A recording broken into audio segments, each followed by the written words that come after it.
Good evening, and thank you very much for coming over to share this evening with us. You might know me. I've been lecturing in New City for how many years, Veronica? How old is your son? That's how many years we've been working. He'll be 6 in October. Okay, in October would be 6 years, our anniversary, doing it at least 2 times a year. We love New York, we love New City, we love to come and see the audience and work with the audience face to face. So it's a new experience for us all to communicate through computer screen, and I'm sure it will work.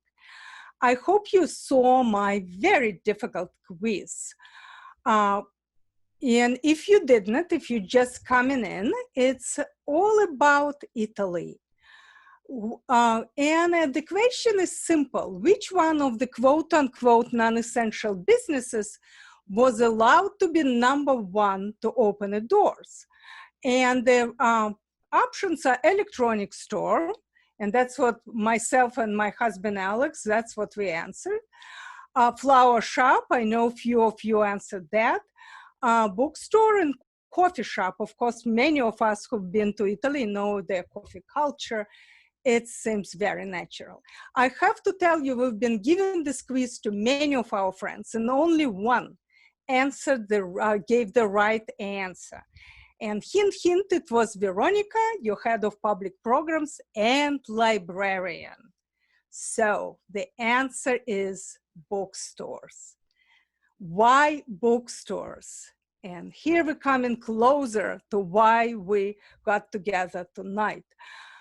Pre-expulsion, before the Edict of Expulsion, before the Inquisition, the Jews in the south of Italy constituted more than 50% of its population. When the Jews were directed to leave and never to return or convert to Christianity, those who could leave left, many of them could not, so they went up north, to Naples, to Livorno, even to Rome, and even to Milan. And many converted and left in Italy forever and ever. So out of 60 plus something million of people living in Italy, very many of them have Jewish DNA, which means that they have direct line to the people of the book. Here we are.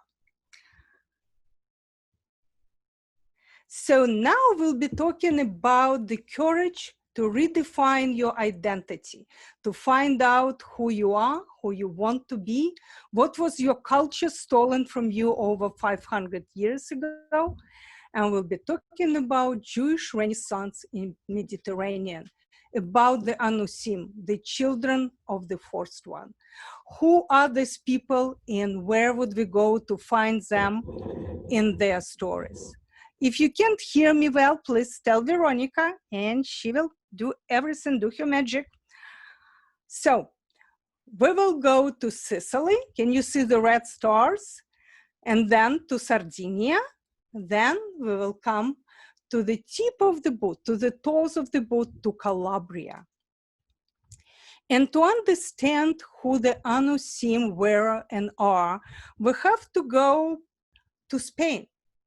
And back in time, 528 years to be exact.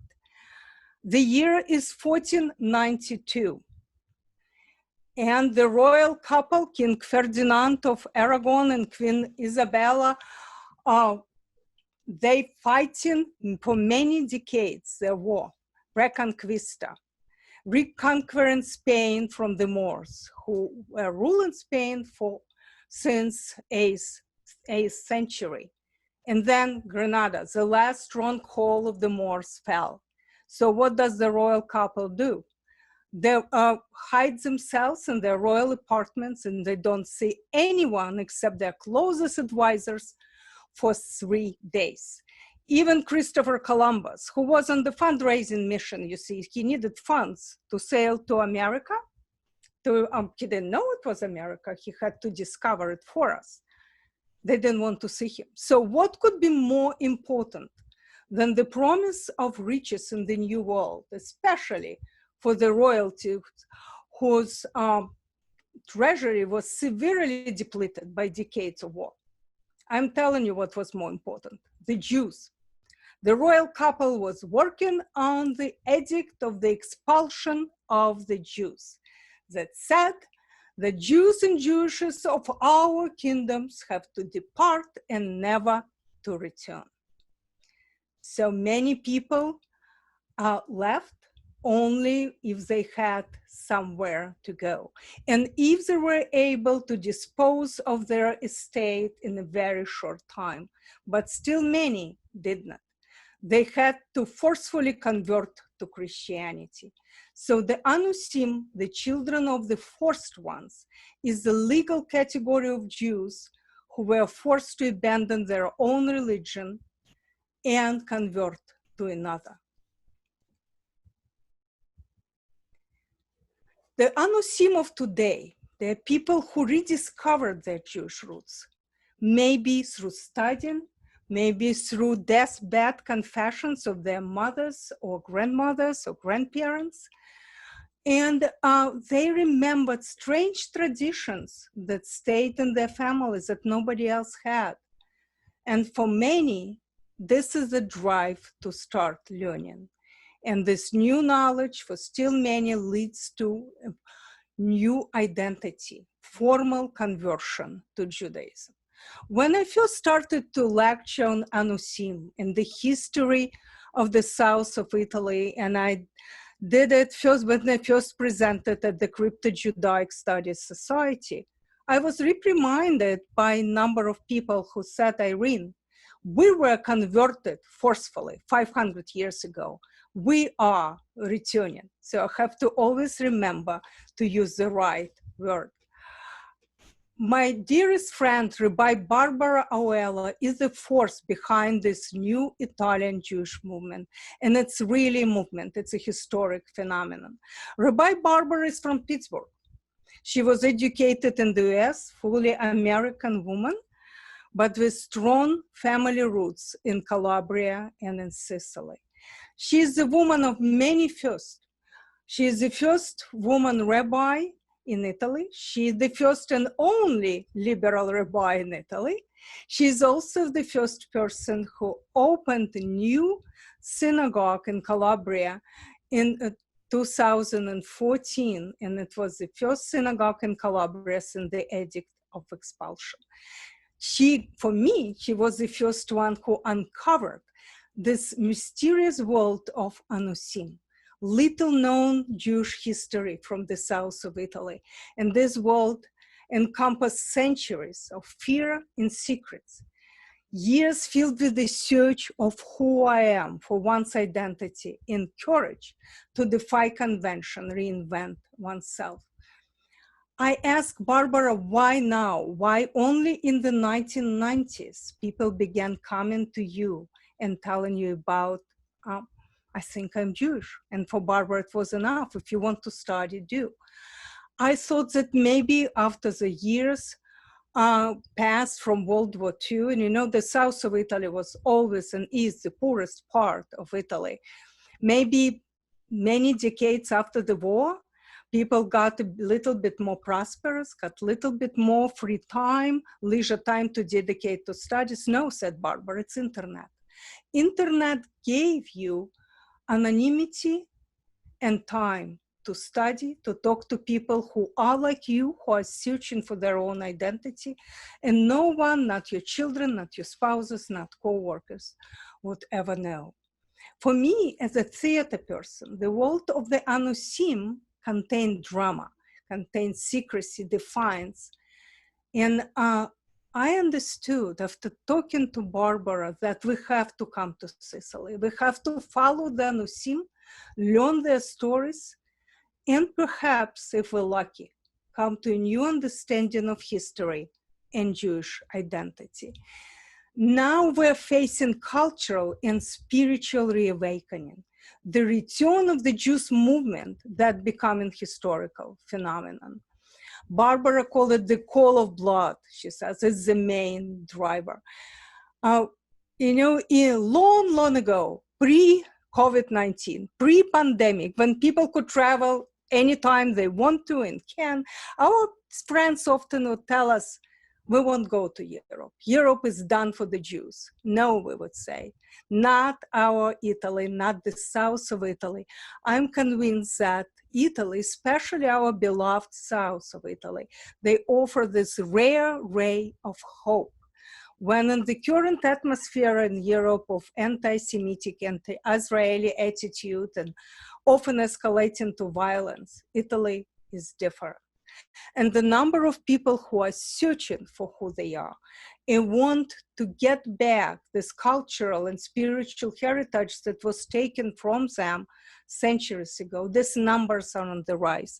And that's just short synopsis from 2003, when Barbara first came to Calabria and presented her very first lecture on the Jewish history and the history of Anusim. It was in Calabria, in the church where her best friend, the priest, dedicated an entire auditorium. After the lecture, 20 people came over to her and told her their stories and told her about their desire to learn about Judaism. Next year, she bought a house where her ancestors lived for centuries and turned it into the synagogue. First synagogue and the only active synagogue in Calabria. And in a year, she had 35 families who consider themselves new Jews.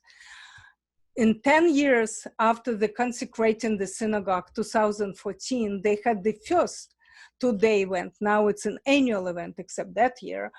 And they went highlighting Jewish history of the South. And they had, in this tiny mountain town, over 400 people in attendance, and over 30% of them were coming from Sicily. So it's a Jewish cultural renaissance that we are facing, often with full-fledged return. Now I'm using the right verb. And you can see here the first bar mitzvah in Palermo, 2014, professor who was 83 at that time, he unfortunately passed away this year, he discovered his Jewish roots. He studied with Barbara, he made full return in 2004, and bar mitzvah in 2014. So, coming back to Anusim and who they are, we have to get to the Sicilian stories of origin. And we will start with the name. You know, in the aftermath of the Maccabees uprising against the Greeks who invaded and conquered Judea, the Maccabees sent a small group of Jews to sail along the Mediterranean to different islands and find military allies. They ended up finally coming to Rome, little did they know. So when they sailed and they came to the beautiful southern coast of Italy, they exclaimed in admiration, "Alitola," which meant, as I was told, that's the coast of God's dew. And that's how we got Italia. And that's my favorite story that Rabbi Barbara told me. She learned it from her father, he learned it from his father. And let me tell you, there are no documented sources that support the story. But believe me, there is none that contradicted either. So here we go. That's where the Jews, the Maccabees, who named Italia. Now, the settlers. They were the Semitic people that first colonized Sicily and many other islands in the Mediterranean. They founded the city they called Zis, and that's the city we call Palermo. These people spoke language similar to Hebrew, and most importantly, they invented the very first alphabet in human culture. Instead of the cuneiform writing, when you have multiple pictorial symbols, the alphabet consisted of less than 30 letters and was written from right to left, like in Hebrew. These people were the Phoenicians, these great sea traders. 100 years after the Phoenicians, the Greeks come. 500 years after the Greeks, the Romans, 500 years after the Romans, the Vandals, and then the Arabs, the Normans, the Swabians, French, Spanish. The last wave of invaders comes after 1861. What happens in 1861? unification of Italy. Italy as a modern state was born. Remember Garibaldi and his heroes, his army all dressed up in red shirts. When, well, Sicilians don't think they were heroes. For them, they're just Italiani del Nord, Northern Italians. So God forbid you ever call your Sicilian friend an Italian, because even though Sicily, geographically, administratively supposed to be part of Italy, the Sicilians, culturally, ethnically, linguistically, ideological, God forbid, they're not Italians. And as our dear friend Bianca Del Bello, art historian and guide, tour guide par excellence, and she was contributed to the chapter on Palermo in my book, Bianca told us, Irene, we're the people of the most conquered island in the world, where one weight of invaders just changed another. And so we created and inhabited our own universe, where the past, Phoenicians, Greek, Roman, Byzantine, Jewish, Arabic, Norman, French, and Spanish, this past was never rejected, but accepted and embraced. And we have to go to Palermo to understand it, because Palermo is a gateway to understanding Sicily. And it's in Palermo that you can experience and begin to understand historical and intellectual framework for the Mediterranean Anocene. Yeah, you can see in this map, I'm so used to show you with my pointer. Palermo is in this pale coral, on the north. And in the east, you see pale green, Siracusa. That would be two cities we absolutely need to visit. And we have to stop first at the Palermo Cathedral. And this eclectic, enormous structure, I'm sure the only truly diverse and inclusive architectural building in the world, if one can use these contemporary terms in relations to the ancient place of worship. And I'm sure we can. The first church was built on the Phoenician and Greek ruins. And recently, about 5 years ago, archaeologists discovered ruins of Roman temples in the same place. So this cathedral is a mirror of Sicily and Sicilian people. When the Arabs came, they immediately decided that the church is an infidel building and consecrated it as a mosque. And in a typical Sicilian tradition, no structural changes were done. So when the Normans come in 1079, that's unbelievers' building. They reconsecrated it as a church. But less than 60 years after, when Norman Count Roger was crowned in this cathedral as Roger the First, King of Sicily, the building looked pretty much like the mosque. So in the beginning of 12th century, we have a king who is Christian. We have cities that called either Panormos by its Greek name or Balaram by its Arabic name, and all Jews, Muslims, and Christians all enjoy full freedom of worship. The laws were written in multiple languages, including Greek, Arabic, and Hebrew. And on the street, one could hear conversations on Norman language, on Lombard language, on Greek, on Arabic, on Hebrew, and in this new guy in the block, the Sicilian language, not dialect, but language, that was amalgamation of them all. Linguistic historians now state that vernacular Hebrew in medieval Sicily was much closer to Arabic than Yiddish was to German. So the Jews of Sicily and that of Palermo were fully integrated into this cosmopolitan, diverse, and tolerant world until the Edict of Expulsion. So why this cathedral is personification of Sicily? And I think that only in this magnificent island, a true paradise of any art lover. One can see and experience a successful harmonization of this very diverse, very different, very many influences into the perfect work of art, be it the country and its people, or architecture and mosaic, or garden and cuisine. I just could not help but show you this architectural miracles that happened during the Normans. You know, you won't ever find Gothic in Sicily. Instead, you will find only in Sicily, Norman Arabic style. Look at the left, bell tower with Moorish ornaments on Arabic style windows, on Norman Gothic arches and Arabic decoration. If you go inside the cathedral, you will see Byzantine icon of Madonna and the Child. You will see Catalan porch, and you will see Aragon coat of arms. You will see Arabic style, stalactite style like decoration. So everything is there. It's a typical Sicily in front of you.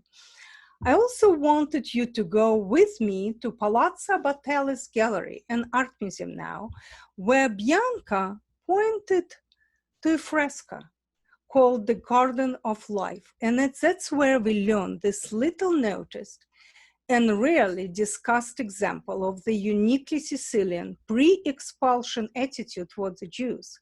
On the left, you can see the entire fresco. It's a garden, which was the symbol of life itself. And this terrible, scary horse is galloping through the garden with the rider, the death itself, throwing, shooting deadly arrows. And underneath, you can see those who are already dead. They were killed. It's kings and the bishops. On the right, those who will be killed. And that's 1% of the medieval society, the rich nobles. On the left are those who will be saved. They're poor, they're pious, they're pure in heart. Look at the right. You notice right away to people looking straight at you, it's probably the sponsor and the artist, they have to be saved. And this kind of allegory was common to the 1400s. It was done in 1440. What's not common and what probably not seen anywhere, the figure of the Jew, look the red circles that Alex put around that face. It's a Jewish man who was considered pious and pure in heart and worthy of salvation. But everything changed with the Edict of Expulsion. Bianca wanted to take us to find Jewish voices. Even, she said, if we have to go through layers of concrete and centuries of ignorance. Instead, we went through one after another beautiful barocks of Palermo, and we came closer to what used to be Jewish quarter. There were more than 12 for sure, more than a dozen synagogues in Palermo, but the great synagogue of Palermo, great synagogue of Sicily, that travelers regarded as the best one world over, most probably it looked like those buildings, only bigger.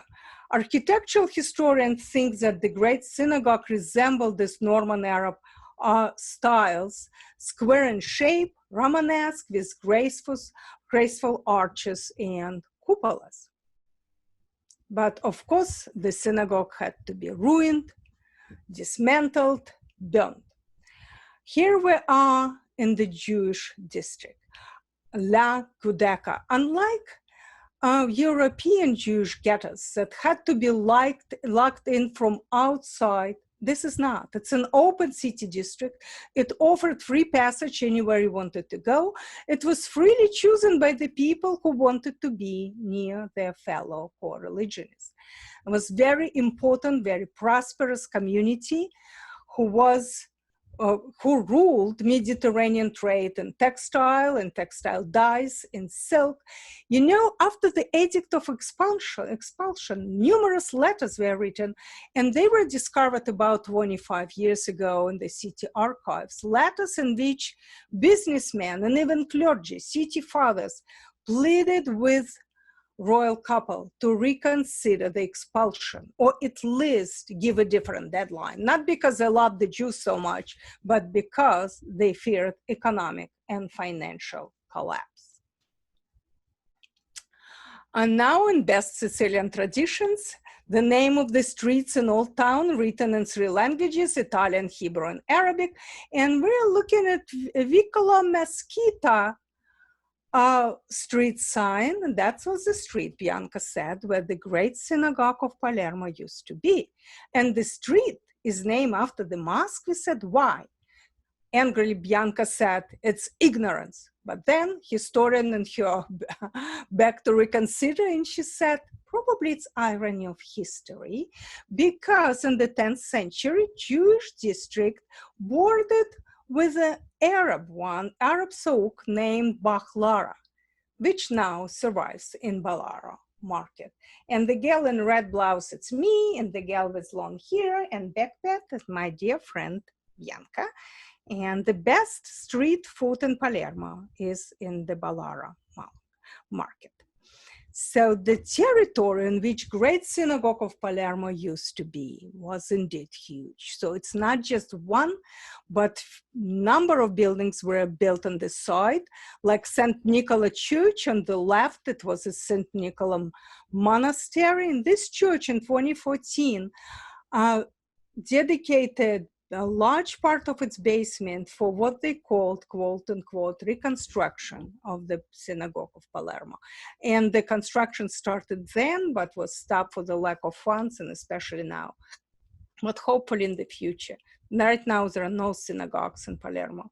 And another building on the right, it's the City of Palermo Archives. Another stop that I absolutely wanted you to never miss it. It's Palazzo Steri, or Palermo Museum of the Inquisition. It used to be the place for the tribunal of Inquisition. You see, the first tribunal was staffed by the Sicilians. So after the Edict of Expulsion, there were no arrests, no burnings, no fun at all.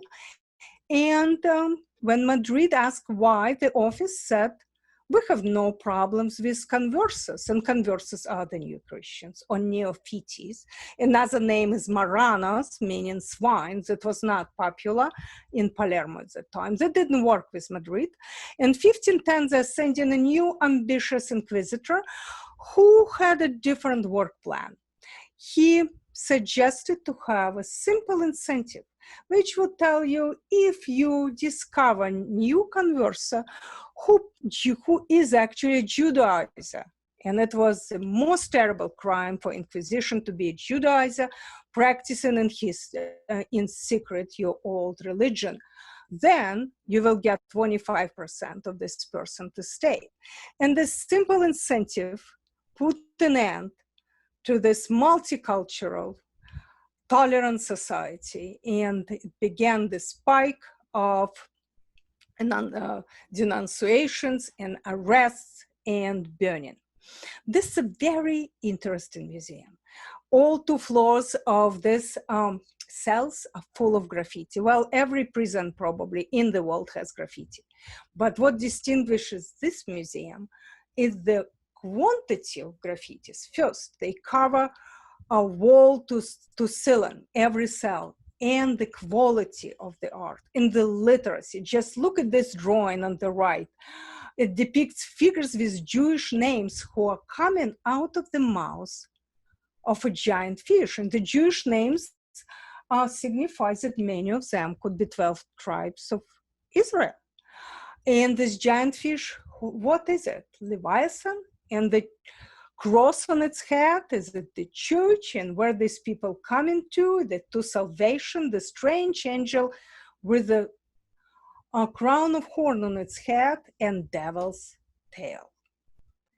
Well, strange, but it was in the cell without graffiti that our Bianca began to cry, and when Bianca cries, everybody else cries. And then she said that it's in this cell we had the first Hanukkah candle lighting ceremony. It happened in 2013. And there was a small choir that sang Hebrew liturgy, 100 years after the forced expulsions, she said, and conversions and tortures and executions. Our spirit is alive, our voices are heard. And now this is annual event in Hanukkah, and it's attended by the mayor of Palermo, by the imam and the archbishop, and it's typical Sicilian tradition. So we're now coming to Jewish cultural renaissance in Palermo. Hebraean visibly, the invisible Jews, maybe somewhere, but not in Palermo. I think that this serious mistake was made by many historians when they thought that burning of the Judaizers at stake and destruction of synagogues meant the end of Judaism itself. But Judaism survived in memory, in DNA, in the blood, the call of blood, Rabbi Barbara calls it, of people, even when people forgot the meaning of traditions. You know, we, thanks to Barbara, we met with a number of people who told us their stories of strange traditions nobody but their families had. Like one woman told us that we would get married in the church, but we would never consider married by our family and our circle of friends until we go through some ceremony in the bride's house, when mothers and sisters and cousins and grandmothers would crochet canopy. This canopy would be held above the head of the bride and the groom by 4 men of 2 families, and the father of the bride would recite some strange prayer, and then the groom would step on the glass. Or when people died, the mirrors in the house would be covered by black cloth, or people would be buried not through the church, but through ceremony, read in the house, and they would be buried naked, only wrapped in a bed sheet. So many of this that people learn from their families or remembered. And like Barbara said, the number of those with the call of blood who think they have Jewish ancestry and who want to learn more about it, or even embrace their newly discovered heritage, it's on the rise throughout southern Italy. She was doing up to 60 or even more. 2 years ago, she did 88 returning Jews, 88 conversions. And there are events throughout the year. Sicilian Institute for Hebrew Studies was instituted 2012 and organizes numerous Jewish heritage, Jewish culture-centered events. First, they coincided with the European Jewish Cultural Week, usually in September, but now there are many of those events all year round. My dear Bianca instituted applied for, and so it developed, it offered to people classes on Hebrew language and culture, and they now take places every year. She wrote to me recently, can you imagine the site of it? It's Franciscan Monastery. And Franciscan Monastery in Palermo has one of the richest medieval libraries in Europe. What better place can one find, writes Bianca, for the people of the book that been surrounded by books? And here for you, side by side, the story of 2 gardens. I love it. First, it's Villa Garibaldi. It's in the center. The condemned were often burned at the stake in this garden. On the right, the Garden of the Righteous Gentiles. It's New Sicily, New Palermo. This garden was dedicated to 2008 in the presence of Israeli ambassador coming from Rome. It was citywide celebration dedicated to those who saved the Jews during the Holocaust. And here's in front of you, the very first one, 2015. Now it's every year, Sicilian Jewish History Conference that takes place in the city archives on the holy ground of the destroyed Great Synagogue. And here is Bianca's friend's photo, and renowned photographer Juliana. And her boyfriend now thinks that he has Jewish ancestry, and he discovered klezmer music. And it's Eastern European, and he plays it everywhere. He's a musician, and here's the klezmer concert in Palermo City Archives. So we're now done with Palermo, but Still in Sicily, and I want you to see another city. Siracusa the Great, and that's a city where Jewish history comes to life. And we will do the stop after we're done with Sicily, okay? Before we go to Sardinia, because Siracusa is personification of Sicily. If you have to come to Palermo as a gateway to understanding Sicily and Anusim, Siracusa is probably, there is one city that personifies the beauty and grandeur of this magnificent island. It's Siracusa. Was founded by the Greeks in 794 BCE, before Common Era. And very quickly, it became richer and grander and bigger than Athens itself. And it became a magnet for attracting the best, the most brilliant minds of ancient Greece. Aristotle wrote and staged his drama there. Pindar wrote his poetry. Archimedes created his mathematical formula, and then come the Romans and they kill Archimedes and the city splendor with it. Starting with the Romans and then with Arabs, the city turned into provincial, fortified kind of small town. What saved the city during this early 1600s was the great earthquake, and many structures was ruined. And then the best architect from Rome come and then created the splendid Baroque city of Siracusa. And on the right, you can see this beautiful Baroque facade of Syracusan Cathedral. And look on the left, there's Baroque facade, and it's 1600s Corinthian capital columns disappear and blend with ancient Greek Doric columns, because inside this cathedral you find the Greek temple of Athena Minerva, 5th century BCE. It was not ruined. Greek knew how to build. Praised by Cicero in 1st century BCE as the best temple Greek ever built. This masterpiece is alive and well and manifests itself loudly, snuck comfortably inside the cathedral. And then I just could not help myself. I have to show you something else that you can see only in Siracusa. Here is the Greek amphitheater, and here is Roman amphitheater. And they separated by few hundred years and by few hundred yards. So you can go to Greek, look at it, and see that the architecture tells the story. It's wide open. The backdrop is nature itself. Acoustics are absolutely incredible. Aeschylus staged his dramas there. Theater was for, everything is for the ear. You had to listen to his tragedies. Theater was intellectual, religious event. And here the Romans, oval, close-spaced, and it's designed for human eyes. What you see around this oval are the spaces for hungry predators, lion and tigers, and gladiator comes, he opens the door, and oops, whatever comes out, he has to fight. And arena is not marble. Arena comes from the word sand, because sand is the best to absorb the blood. Everything is designed for the human eye, for spectacle, sports of blood. So you can look at one, come and look at another, come and look at another one, and contemplate what did we learn from these great civilizations about our ideas on philosophy, on arts, on war.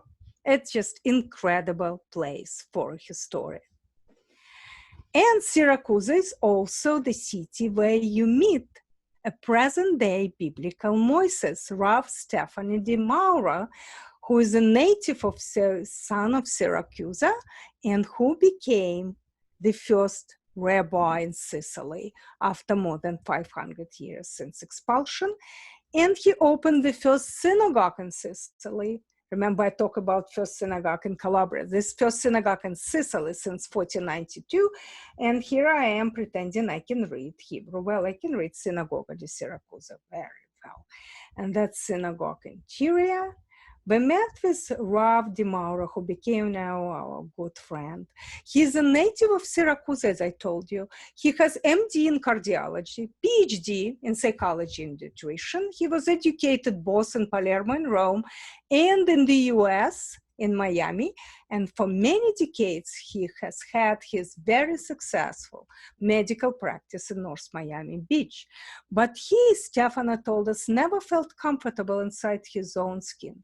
Emotionally, intellectually, he never felt comfortable in the church, never felt comfortable with who he was, and searched philosophically for the idea of where his identity lies, until his mother was dying, and she told him, you know, we always were Jewish.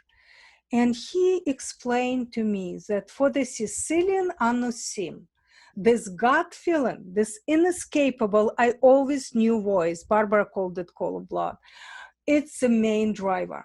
There are no documents. Historical facts didn't matter. Evidence didn't matter. What matters, what you feel or what you want to do.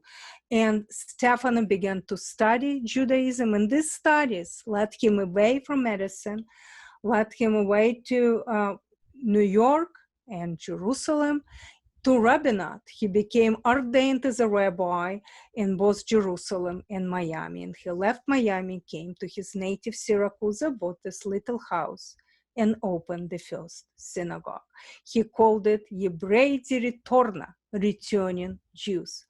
Here I wanted you to have the direct quote. You have to keep in mind, he told me, this island has had a vibrant Jewish life for over 2,000 years.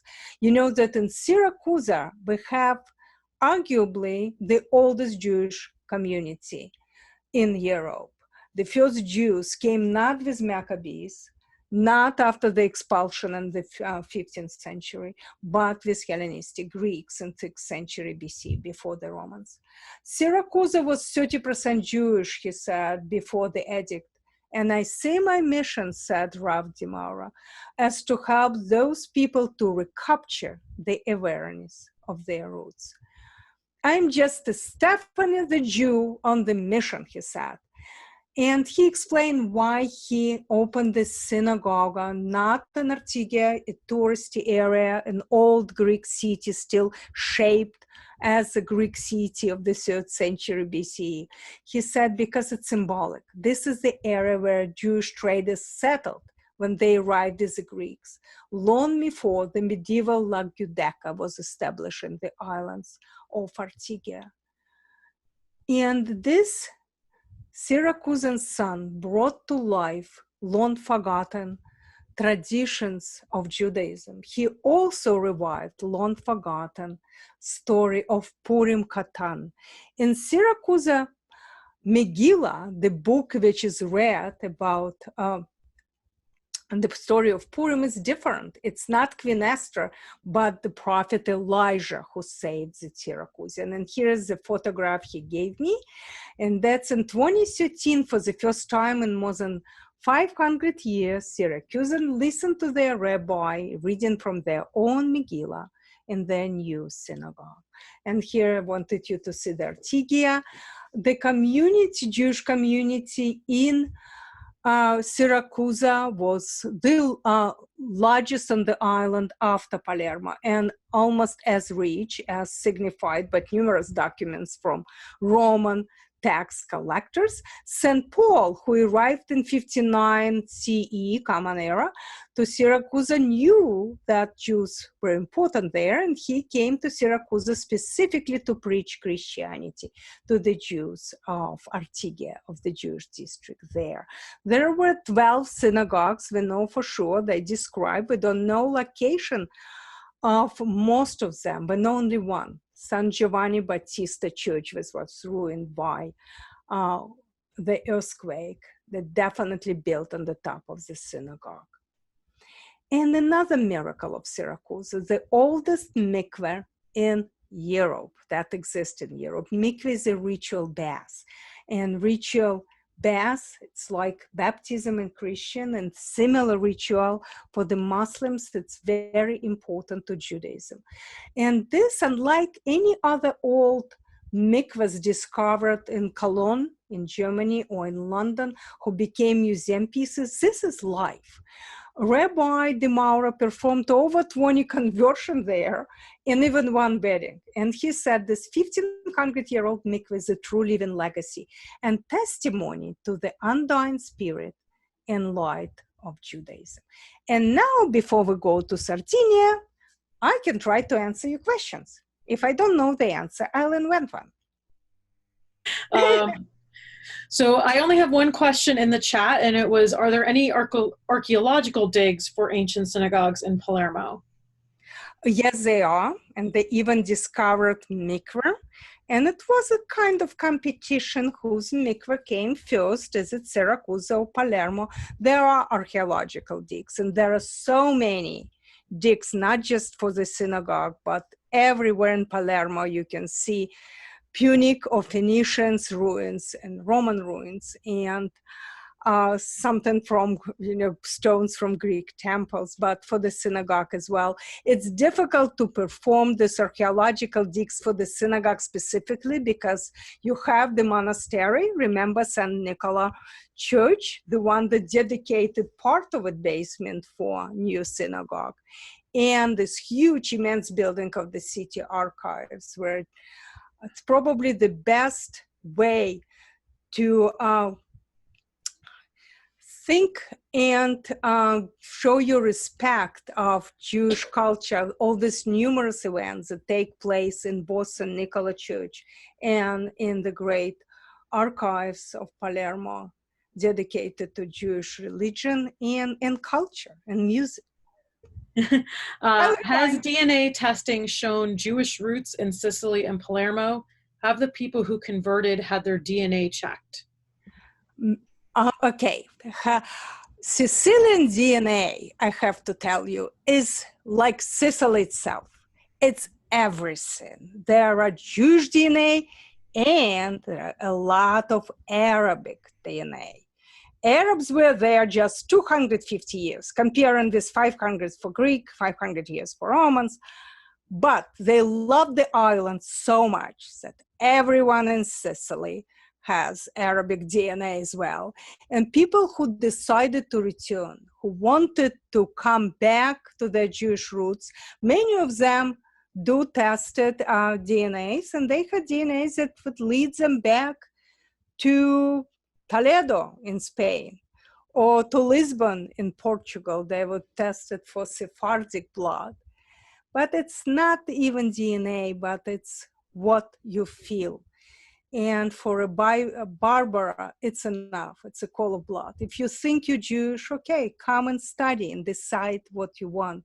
She starts the studies. It's now a formal program at Rosh Hashanah, and concludes in June of the year, concludes in Shavuot, and then all people who want to take exams, government license exams on conversion, they do it, and they go in a natural mikvah. They go to the sea, immerse themselves in the sea. One of those days, I would like to see how it's happened. And then they have 2 days Shabbaton of Jewish culture and services. Let's go to Sardinia. And this island, second in size, and it's famed for its absolutely unreal beauty. And here's the map. If you look at the south, down below, you see 2 places we will quickly visit: Cagliari, the capital of Sardinia, and sunken city of Nora. Cagliari is beautiful, especially its Il Castello district that has iconic photographic images. And I just wish we had a couple more hours so you can look at all Alex's beautiful photographs of Cagliari. What we know about Jewish history of Sardinia, we learn from Flavius Josephus, who was Jewish scholar, Roman Jewish scholar in the 1st century of Common Era. He wrote the book Antiquities. In there is a small chapter dedicated to Jewish history of Sardinia. 4,000 Jews were deported to Sardinia by the Emperor Tiberius, deported as criminals. And Flavius just lamented why so many were punished for the crimes of the few.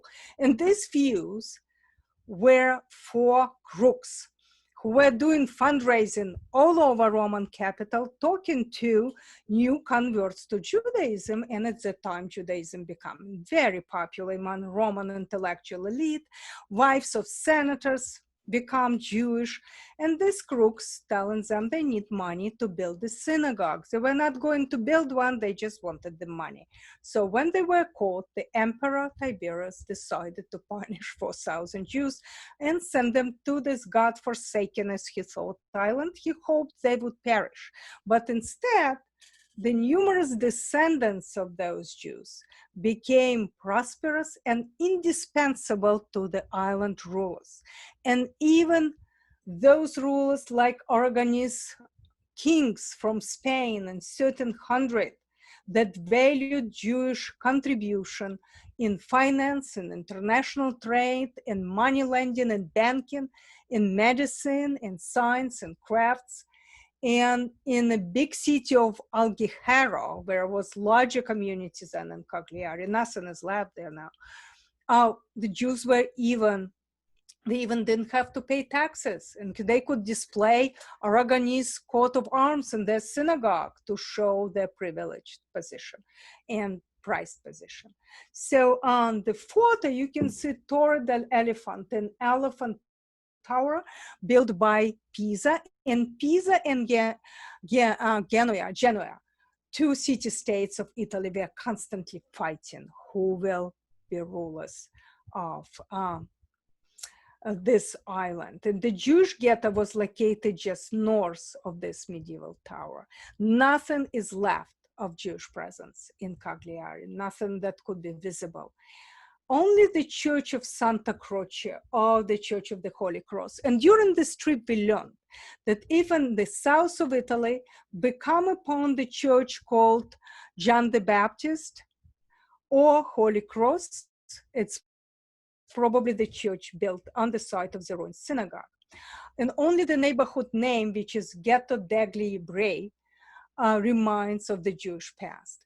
Well, Barbara's friend, the Sardinian engineer that we could not meet, he left Cagliari at that time, was out of town, Giacomo Sandri. He was one of the Anusims, one of his students who rediscovered his roots and made the formal return. As an engineer, he helped to discover during construction project an early medieval site in Cagliari. It was huge synagogue underneath this Church of Santa Croce. And the synagogue had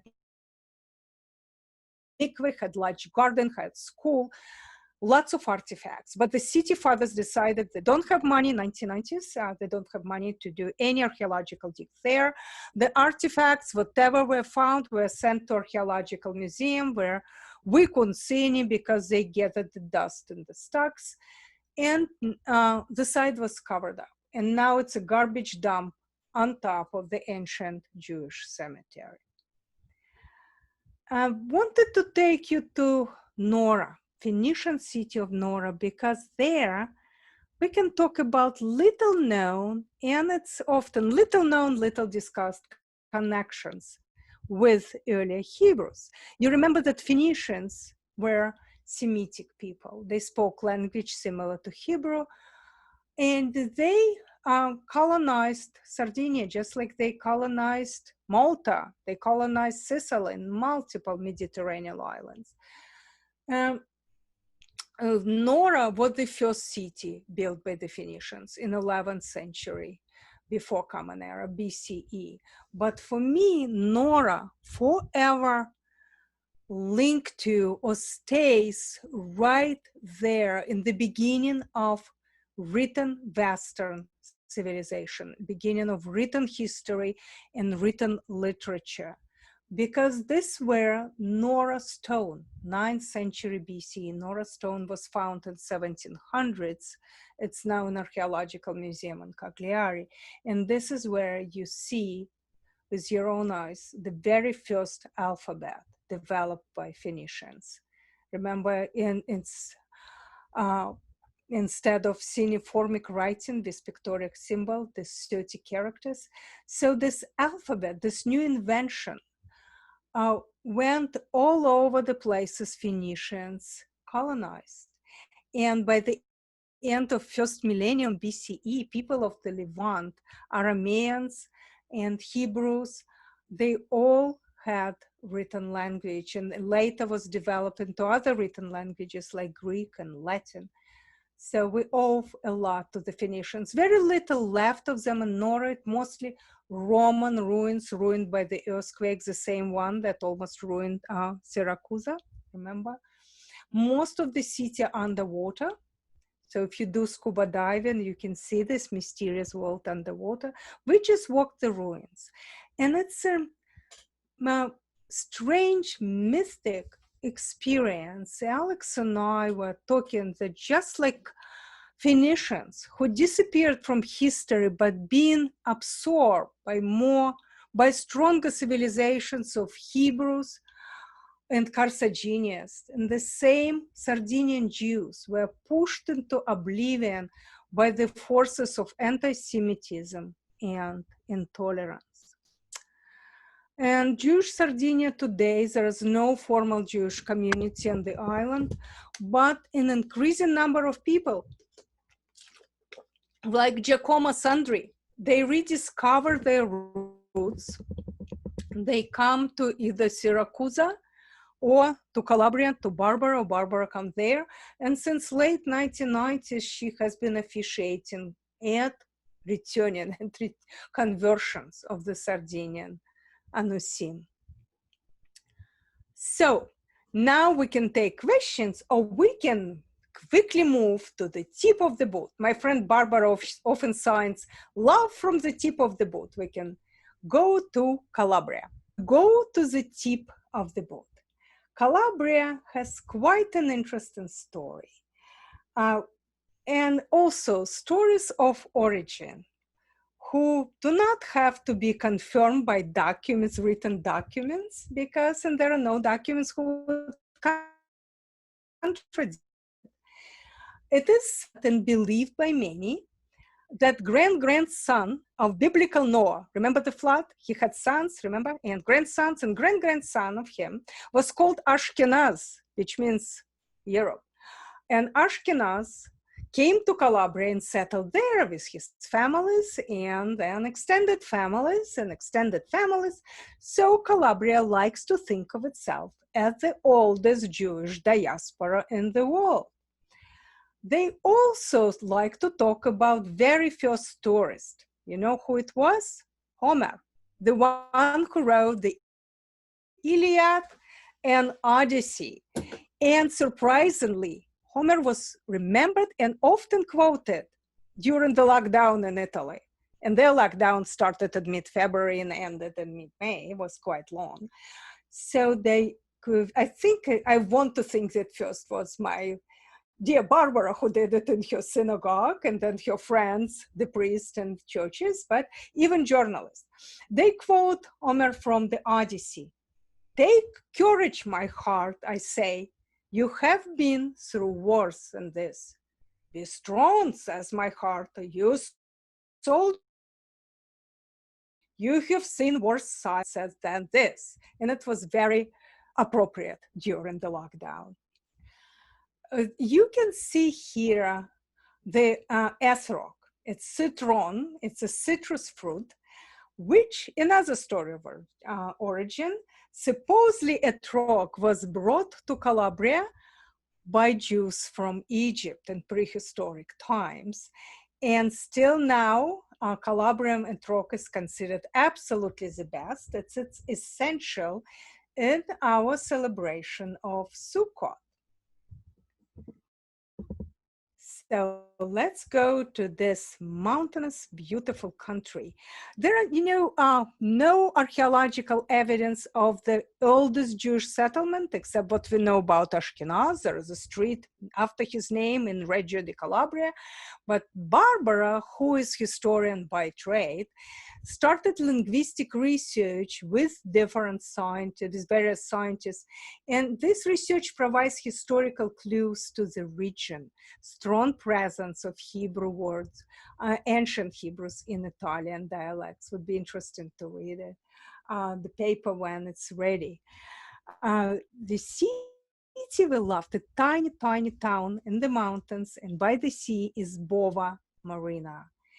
It looks like many other tiny settlements in this mountainous country, except it has its secrets. First, people there speak Italian, of course. They speak Calabrese dialect, of course, but mostly they speak Greek.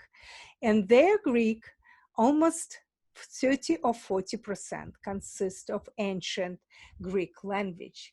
They call the Greci or Greciani, and they consider themselves coming from ancient Greek, not from Byzantine Greeks, and most historians think, not from Greeks in modern times in 1913, who were running from Ottoman Empire, falling apart and did not want to fight in the army, but the Greeks come in the 3rd century BC for Magna Graecia, or Greek colony, Big Greece.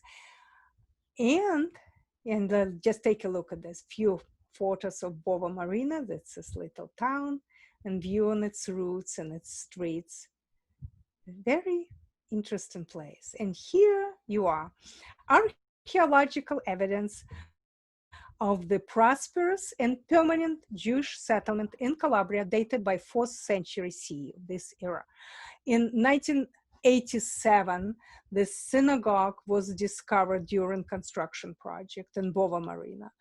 And you can see richly decorated mosaic floor with in the center is a Solomon knot. And it's also plant motifs, of course, with etrog. And here how it looks. And this one on the left most probably was a mikvah, ritual bath, 4th or 5th century of Common Era, and ancient chuppah. Now, it was in June 2019, there was a wedding. First wedding held at the site of Europe's 2nd oldest synagogue. You know where the first oldest synagogue, the oldest one? It's near, Ostia, in Ostia near Rome. It's at least considered to be the oldest, and this is 2nd oldest synagogue. And the first wedding in 1500 years. Here we go. Michael Freund, who is the president and founder of Shavei Israel, he said, their wedding symbolizes the eternity of the Jewish people, and we hope it will inspire other descendants of Jews in the southern Italy to return to their roots. This couple is from New York and Lima, Peru. And their last name is Pugliasi, which can tell you their ancestors were from Puglia, and they wanted to come to Bova Marina and have a wedding in the ruins of the old synagogue. Kind of very cool. But even southern Italy cannot escape dark clouds of hatred and anti-Semitism. In Cosenza province, which is a province where Rabbi Barber lives, anti-Semitic graffiti in the cemetery. You know what Juden raus means? First we thought was red. No, Juden raus means Jews out. It was a very popular game in the Third Reich and modeled after American Monopoly. And the more Jews you can get out of the game, the better for you. And in Juden raus, the pieces were little pawns wearing pointed medieval Jewish hats. But this graffiti already removed. And I want to show you another face of Cosenza province, a true Italian story, a camp like no other. Again, nobody really knows about it. There's a small museum that's now open. Ferramonti camp, it was an internment camp. Their Jews were supposed to leave and wait until they shipped over to Eastern Europe, to Auschwitz or Treblinka. However, none of them was. All 4,000 people were saved by local people, by police, by the soldiers, by clergy, by Catholic priests. Anytime the Germans come to get the Jews out of this camp, the Jews would pretend to have typhus or some other terrible disease, and Germans would leave. And of course, it was camp, so it was not exactly a 5-star resort, but families stayed together. Each person had their separate beds. They had clean sheets, courtesy of local peasants. They had more or less decent food because local clergy would go to Rome, buy food, they say, for their congregants. They bring it to the camp. They had the library, they had synagogue. There were 4 weddings there. There was hospital. And my dear Rabbi Barbara instituted annual conference in Ferramonte camp to shed the light on what simple people did to save 4,000 lives. In 2014, she began bringing survivors from Israel, from US, and here she is on the right with the survivor, with Judith Itzhak from Tel Aviv. Barbara is on the left, and Judith on the right. She was 5 when she came to this camp, and she fondly remembers how local people would take little children on Sunday for some piece of pie, for homemade gelato, just for pony ride. So that's Italians for you. And last year, Barbara began celebrating Jewish holiday there. She had Rosh Hashanah on the site of Ferramonte camp. And here we quickly go through Calabria Jewish history.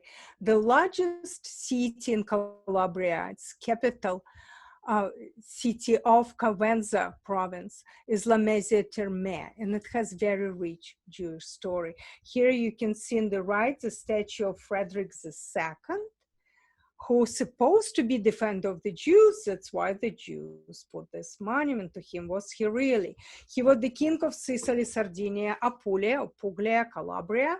He was crusader and Holy Roman emperor. He was labeled as Antichrist by Roman Pope, but he also wanted the Jews to look and wear different clothes than the Christians. Though he invited Jewish scholars and poets to his camp, he wrote a philosophical paper and where he said the Jews have to be subservient to Christians because they crucified the Christ. At the same time, he was ardent defender of the Jews against blood libel. And he said that anybody who would support the blood libel, saying the Jews use blood of newborns for their matzah, would be punished. So he's a strange person, kind of. And his monument is there in the center. The Jews who came to Calabria, who were they? There were people like Barbara's ancestors. She thinks that her family came from Judea, and they ended up in Spain and lived in Spain in a city called Auela, but this L not pronounced, I can say it differently. And with the Edict of Expulsion, it came to Sicily. When Inquisition came to Sicily, they came to Calabria. And in Calabria, they were hiding from Inquisition, like numerous Jews were in small towns like Siracusa, where she opened her synagogue. And the Jews had prosperous industries. Among them were iron-made balconies, and this photo, the balcony of 1600s, it's Jewish made, and this is the art and crafts that was brought from Spain. In the left, you can see the ark, and if you see this kind of arcs in Italy, it's usually the entrance to Jewish quarter. It's on the left. On the right is the church of St. Stefano. Look at the rose window. Do you think it's a strange shape? Because it was Jewish star, 6-pointed star. Why they kept it? People in Calabria superstitious. They wanted to save something from the synagogue because otherwise they thought that their souls of Jews would come back to haunt them, and that's why they turned 6-point star into that flower. And here I'm with my friend Barbara exploring Jewish district, and the sign I wanted you to see, the mayor of La Mesia Terme dedicated this plaque to acknowledge the Jewish presence in the area. We're inside Jewish district, and on the right, it's the house of the maestro. Barbara's father, Anthony Auella, he is a little boy. He studied Judaism in secret. Barbara is 72, so her father did not live in the time of Inquisition, but as she said, you never know. Her father came to Pittsburgh as a 15-year-old with his parents and grandparents. And every very first Friday in Pittsburgh, his grandmother took a Shabbat candle holder, and it's 3 branches candle holder for Sephardic tradition, not the 2 branches like Ashkenazim, took piece of challah, was going to the basement. Grandma, what are you doing? He said. Shish, she said. Said, Grandma, you're in America. You can celebrate anything you want. You never know, said the grandma.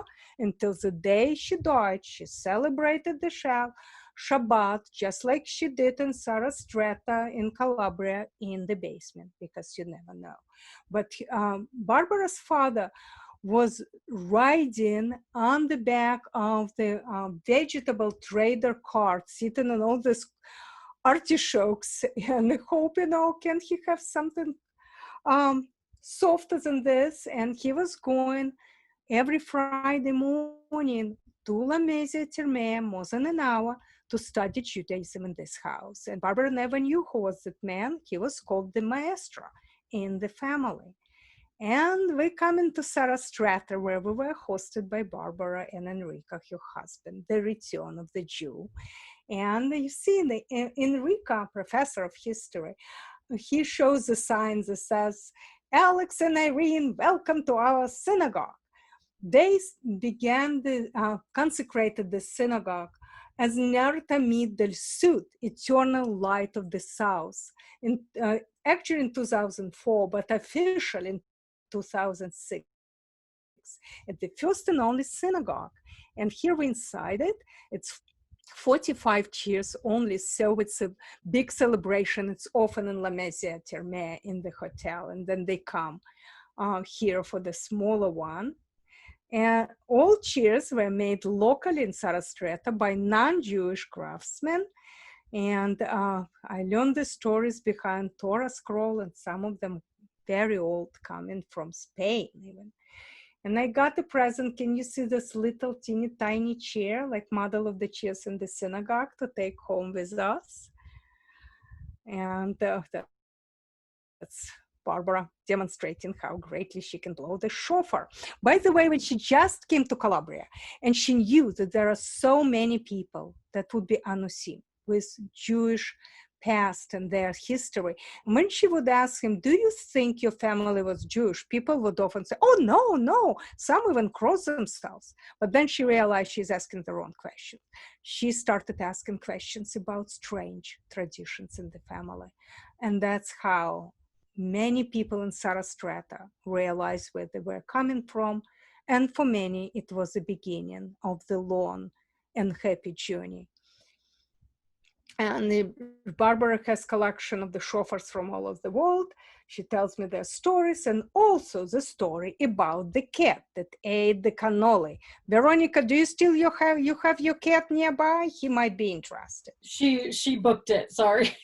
Oh no, look at this ginger cat who ate the cannoli, because now I have to tell you the story. Can you see the sanctuary behind Barbara?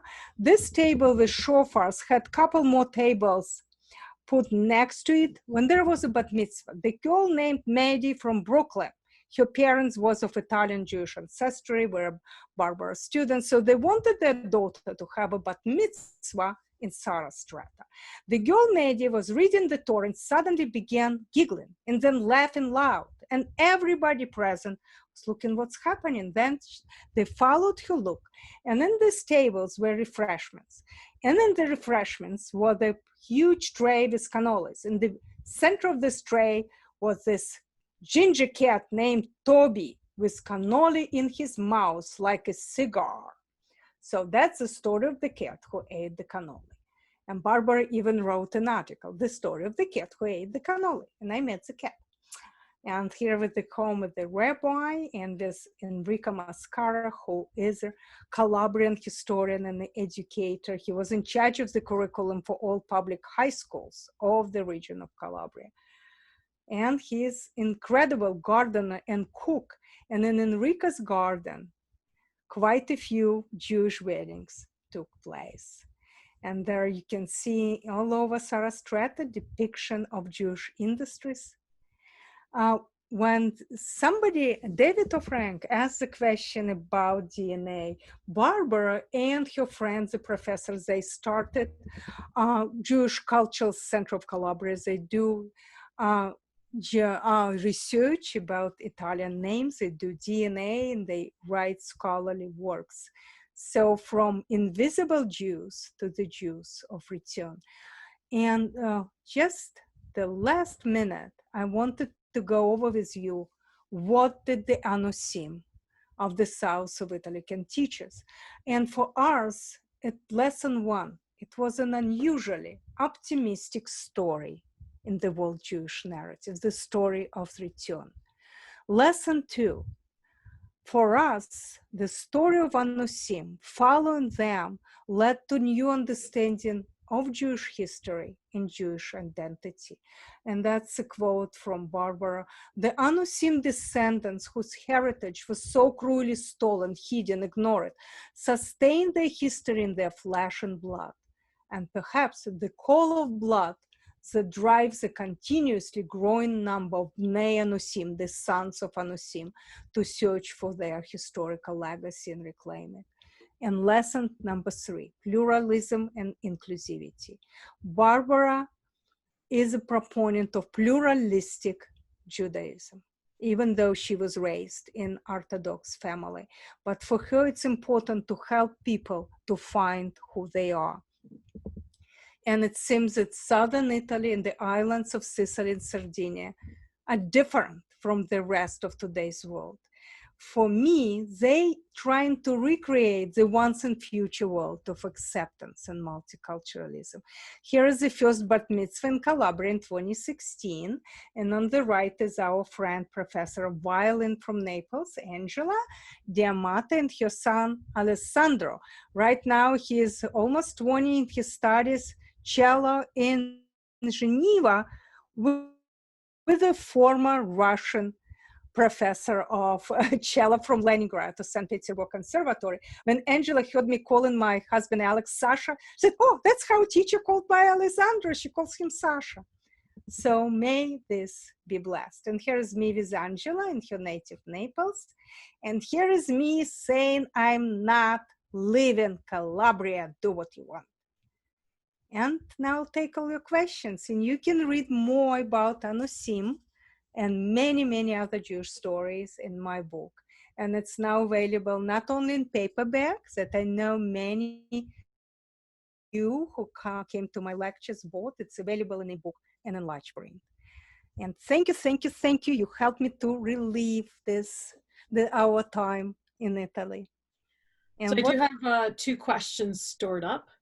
Were the conversions that are happening in Italy accepted by the Israel rabbinate? Good question. No, they were never accepted, not only by Israeli rabbinate, but not by rabbis in Rome.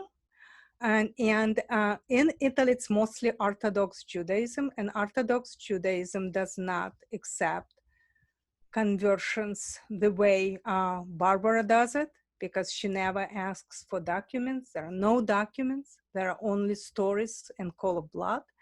They don't accept in Rome and in Israel conversions done by very Orthodox Rabbi Rav Di Mauro, who explained that Rome always looked at Sicily, their colony.